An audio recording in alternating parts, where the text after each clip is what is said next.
What's up, guys? Sound Alchemist here with Gersh1. and we're back at it to answer your questions in another episode of For the Greater. This is a video series where you can ask us a question about Warhammer 40K and we will try our best to answer it. Just simply comment down below, put question in front of your question because we get to those first. So that is what Dragon Warhammer did. And he asks, how would Star Trek ships match up to the ones in the Warhammer 40K universe? They are much smaller, but much more advanced. I don't think it's so much that they're more advanced. I think it's that they have a better control of the actual mechanics of the ship. Like, they can enter into warp drive at will, they can do all these things, whereas in Warhammer 40K, the knowledge of the technology is so obscure to everybody, even the Adeptus Mechanicus, that it's kind of like rolling dice. But when it comes down to it, a battle barge from any Space Marine chapter would have way more firepower than any Star Trek ship. But the thing is, Star Trek ships are smaller, and if the circumstance was there, they could easily outmaneuver a giant battle barge. Because the thing about Star Trek, the way that it usually plays out, I mean, as far as the movies are concerned, the latest movies are concerned, it's always about the Enterprise getting annihilated to the point where you're like, how the hell are people still alive in that ship? It has a bunch of holes, it's been split in half for some reason, and they're still okay. Like the latest movie, I think the bridge was the only thing left, but the bridge was still strong enough to like shoot up. So it's crazy. But the point is that the control of those ships and the technology of those ships can make it so that they can outmaneuver like a battle barge. So as long as you know, nothing crazy happens. So you're saying if it's a race, Star Trek, but if they're fighting, they don't stand a chance. Right. And then it all, because like the whole theme of Star Trek 2 is like, I forgot to mention this, but so the Enterprise gets destroyed. Gotcha.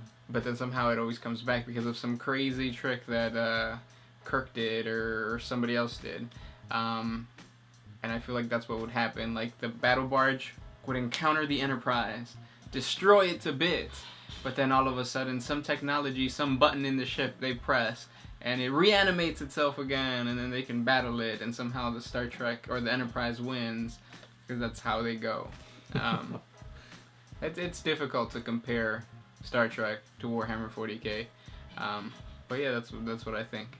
Certain situations, yes, Star Trek would win, but just looking at firepower and strength, a battle barge is way stronger than any ship. Because our battle barge is like really huge, like in comparison to... Yeah, they're basically continents. Yeah, that's freaking crazy. Good question, though. What do you guys think? Let us know. Especially if you're really big into Star Trek, let us know how exactly a fight would go down. Exactly. This next one is by Kev Films 2x2. Are there dragons in the 40K universe? So basically, there is, although I haven't actually heard of any form of dragon actually be called dragon. Because the salamanders, they got salamanders. The drakes. The drakes, yeah. You know, they have that, and then the exodited. Yeah, the Eldar, they got exodites. They ride like dinosaurs and stuff like that, so that's pretty cool. But I'll do some more research, see if I can put a 40 facts on dragons. Mm-hmm. Maybe the Void Dragon counts. But yeah, it's coming, guys. Imperator Crispico. What technology do we have today that the Imperium of Man does not? Television, cell phones. No, Pornhub. No, they got that. They got that. They have a Slaneshi themed. That's what happened to the AIs. Somebody looked up Pornhub and then. But other than Men that, of Iron. They're always hard. But yeah, I mean, do you know of any technology that you can think of? I mean, I feel like all our technology is kind of outdated compared to like their kind of stuff, even though they don't know how it works. But again, do we know how it works? Next question.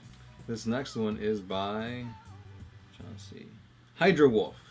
What other Primarchs do you think will come back in the near future? Well, we know the Lion is supposedly the next Loyalist. Right. The next Primarch in general is Mortarion. Mm-hmm. With his scythe. Yeah, his scythe of like plague and all that stuff. Rumor has it he's going to come out near the end of the year, which would make sense since the Plague Marines came out in the new 8th edition box. So you've got your army ready. All you need is that commander. Michael BW. Should I start with Orcs or Morans? I don't know what Morans are. Orcs, I'd say. Because I don't know what a Morans is. I'll go with Morin just because I like mystery. Next question. Eli Vasquez. Will we ever see Chaos align with Eldar? Some speculate that Iniad is forging the path for this as he consumes Eldar souls to fight Slaanesh. So if he does succeed in defeating Slaanesh, will he then take his place as the new Chaos God? What do you think? That's a pretty cool theory. I like it. I feel like it would add a new sense of dynamicism. I don't think that's a word.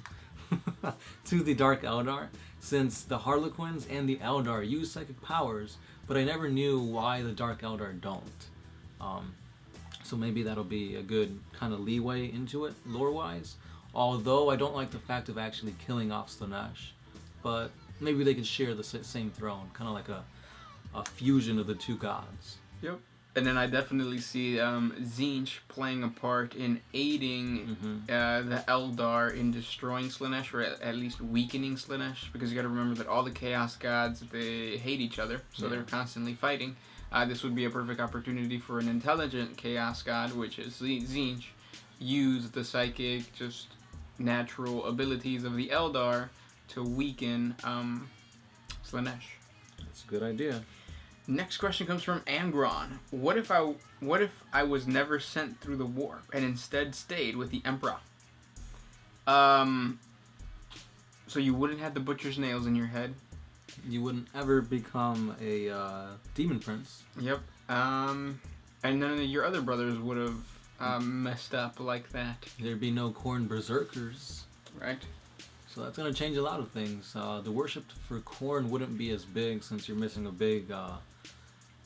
I think that's the only Primarch that's aligned to Khorne, right? Who? Just Angron? Angron? Yeah, I think so.